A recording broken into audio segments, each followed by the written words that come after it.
How do you spell that, Alison? W-E-I-R. Okay. I'm here because Israel is killing Palestinian young people, civilians, women and children with the tax money that this organization manages to get out of American taxpayers who don't even know the amount of our money that's going to Israel. That we give Israel over $8 million per day. I have been in the West Bank and Gaza, and I have seen what Israeli forces there do with my tax money. And any American who sees that firsthand, as I have seen it, would want it to stop immediately. We would be horrified to even see what is being done, much less to pay for it. So I'm here to try to raise awareness of it and to show the many politicians who are coming to raise money from AIPAC that their voters do not want them to support this. Your name? Hi, I'm Mark Braverman. I'm an American Jew, and I'm here to protest AIPAC's control of Congress. I feel that it's very, very self-destructive course for America to be supporting Israel unconditionally as Israel pursues what I feel are very, very destructive policies for itself. I lived in Israel. I have many family members in Israel, and I love the country and it's my people, and I'm very, very concerned for Israel right now. So, Mark, in what kind of way could this backfire? I mean, could it backfire on Israel itself, plus the Jews and the diaspora? You mean the demonstration that we're having today? No, whatever is going on. I mean, what's your main concern at a deep level? Well, Israel's got a blank check. Israel's leadership has a blank check from the United States to do whatever they want. And I believe that the leadership is extremely flawed. The occupation is a disaster. It has not done a good thing for Israel. I'm encouraged though, because I think that people in this country are starting to see that there are two sides to the question. Because all we get from the media is that Israel is the victim and that some sort of Arab world is the aggressor. You can find anti-Semitism wherever you look, and anti-Semitism is real and it exists. But I think what Israel's doing now is creating more anti-Semitism than it's fighting. So I'm very, very concerned, and I think AIPAC is a big part of the problem. Yeah, and there was just an op-ed piece in the Baltimore Sun the other day. I forget the name of the author, but he raised that question that he sees more Jews speaking out now that this, whatever's going on here, isn't necessarily good for the Jews. Right, exactly, and the Jews like to think that way. I remember growing up in my family, it was, is it good for the Jews, is it good for the Jews? Well, AIPAC is not good for the Jews. Okay. Well, thanks, Mark. Lewis Wolf outside the convention center. Lewis, why are you here tonight? Well, I believe that AIPAC has really taken over Washington in very real ways, the political process in Washington. They not only influence legislation, but they can walk into any congressional office on any day of the week and they're given red carpet treatment. I resent the fact that those of us who are here at this demonstration see the buses going by full of AIPAC members, and they're preceded and by police with their sirens blaring.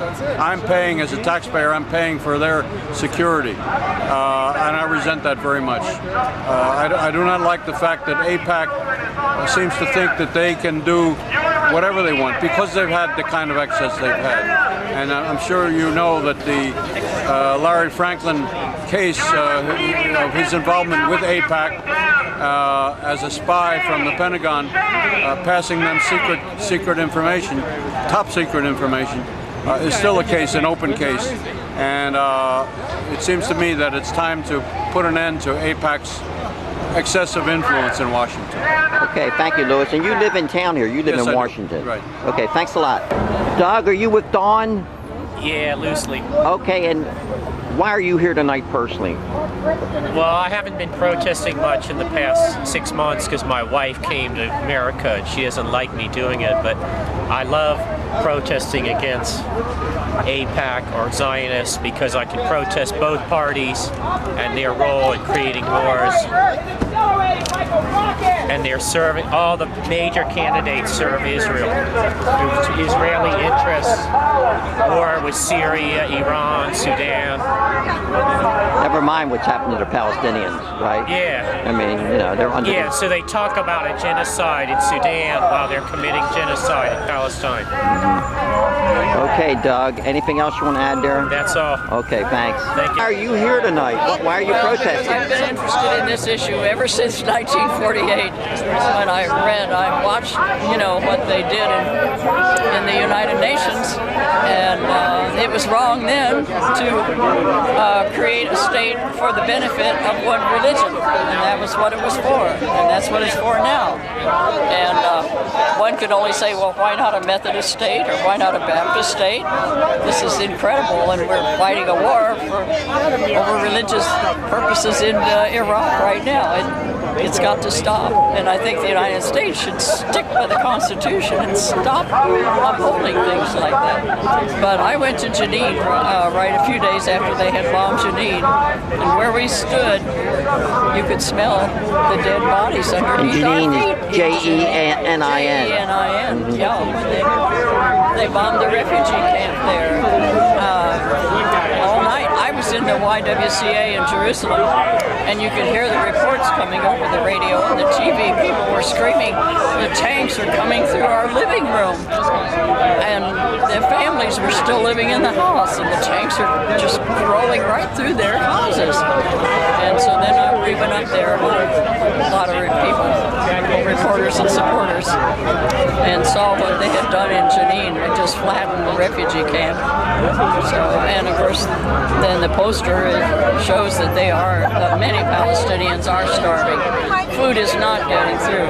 Even though Israel says, well, it left Gaza, well, they only took the settlement out. They did not take the soldiers away, the watchtowers and the checkpoints. So, and I've been there when trucks of produce would try to go through the checkpoints, and they would have to just wait and wait and wait. I didn't wait for hours, but I was told by truck drivers that sometimes they have to wait where their produce rots. They can't get out. And there's no reason for that. They just don't. They really want Palestinians to leave their country, their own country. Okay. Well, thanks a lot.